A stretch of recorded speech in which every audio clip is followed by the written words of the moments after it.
Shay, what's up? Shay Star, you're really a superstar. You know that. Trust the process, baby. You're gonna get there. I see you. Hey, you can come get all the money with me. Let's go. What up, man? It's the one and only DJ Holiday, and you're rocking with Shay Star right here on Hype Magazine, Holiday Season, Commission God, Mixtape King, Ciroc Boy. You know what it is, man. Let's go.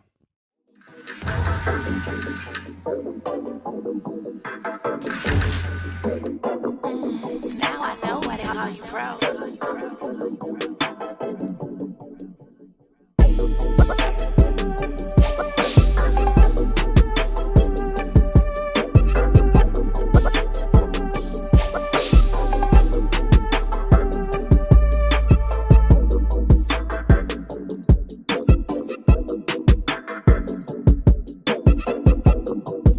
Hey, what up, y'all? Sugar Beverly Fox, and you are watching ShayStar.com. Tell my motherfucking get it. Yeah, what's up with it? We can go bar for bar. We can go car for car. We can go star for star. We can go rain for rain. She gonna off the bra. I'm a Jackson like Randy. She don't wear panties for daddy. How you gonna cut down my shit? So we're going to do this part 2 style. I ain't never had to do this before, but I guess since DJ Holiday is in the building, I will do that for him, considering, the commission is in the building. And you did just celebrate a birthday, so I guess I could be nice a little bit. Thank you for stopping everything. DJ Holiday in the building is definitely a very humbling experience, and I'm honored to be here with you. Nah, for real, because you've been doing it for a very long time. Very long time. Yeah, I guess it's been a while. It's been a while. It's, you know what? Some people think they could just come into this game and just pop off just like that.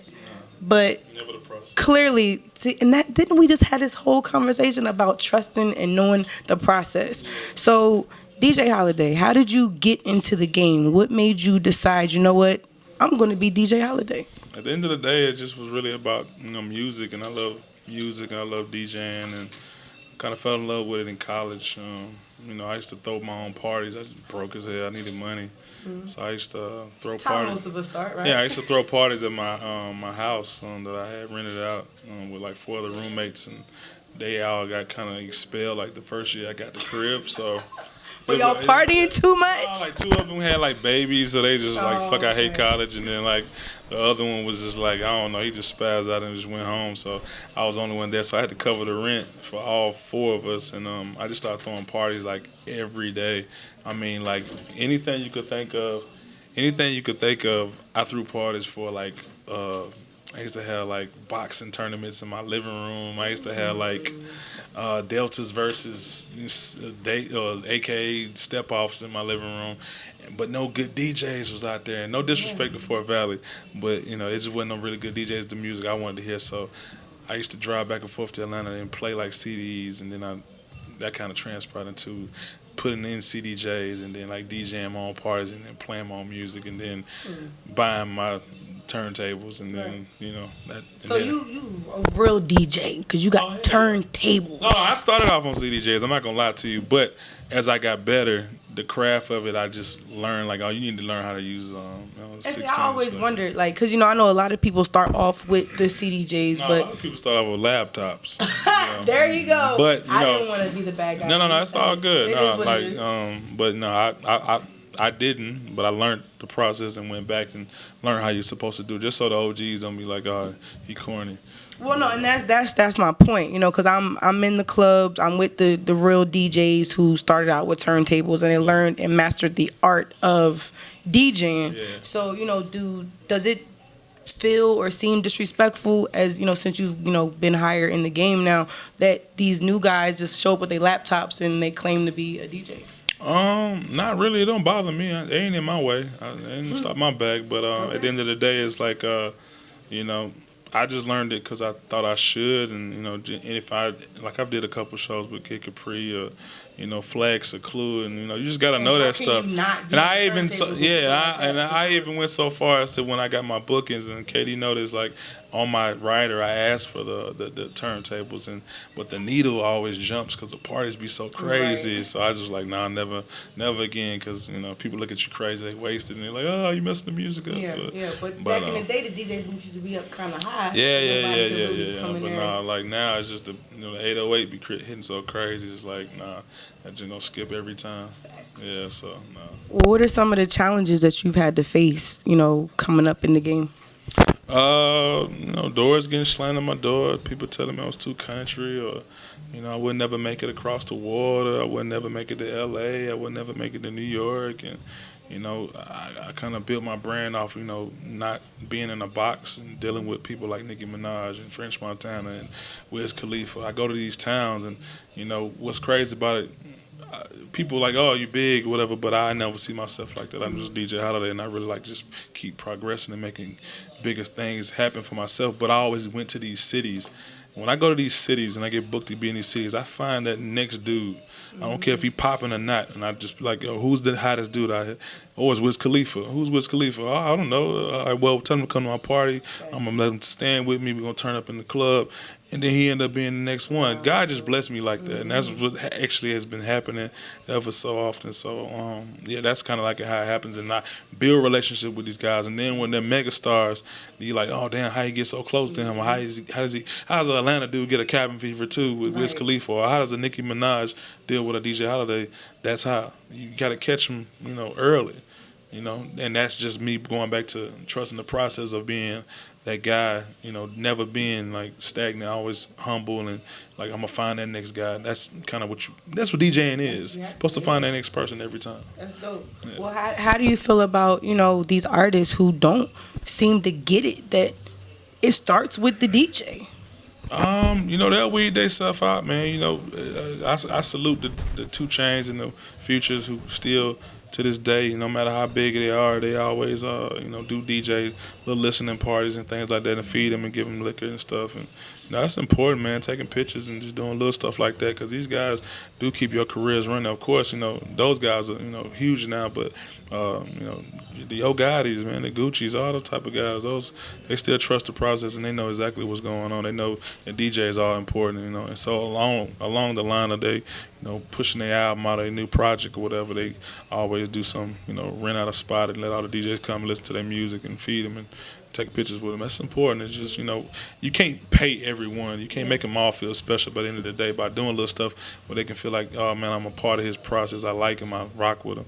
That's what's important. I even do that when I roll out for my records and stuff like that. I try to do everything I can for DJs. I get on the phone with millions and millions of DJs on conference calls and say thank you.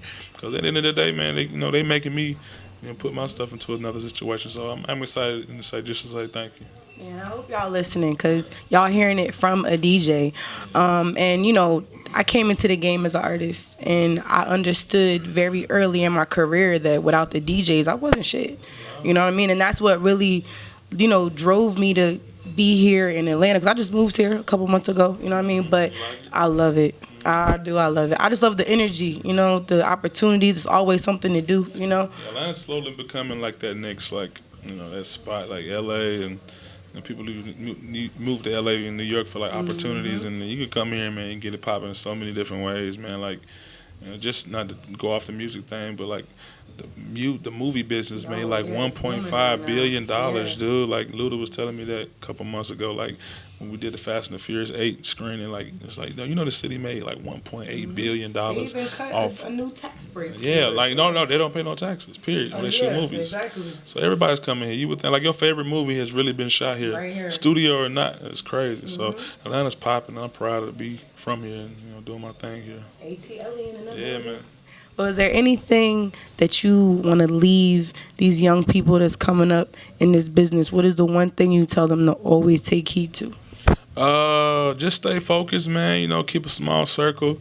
Never take no for an answer. And what I mean by that is just like, man, just really do what you're supposed to be doing, and trust your creative process of being a good, whatever you want to be, DJ, producer, photographer, host, whatever, producer, manager. You know, it's so many different avenues to get money out here and keep this hip hop thing going.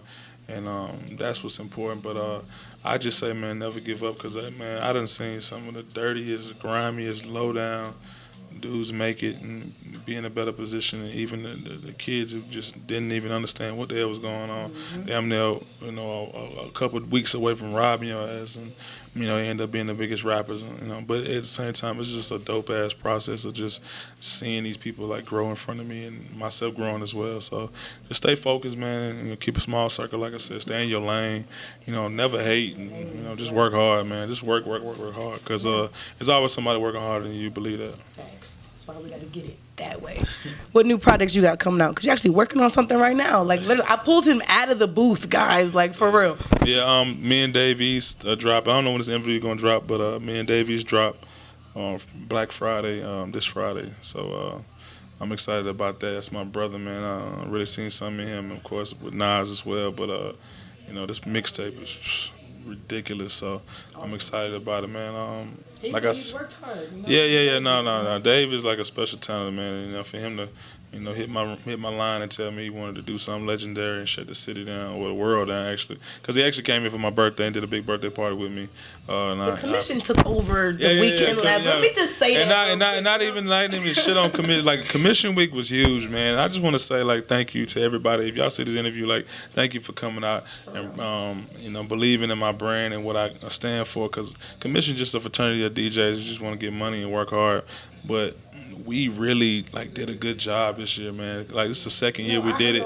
And the bowling event for people coming out, Shaka Zulu and everybody coming out, all the Hawks players that came out and bowled, and then on top of that, like, the parties, my parties was crazy.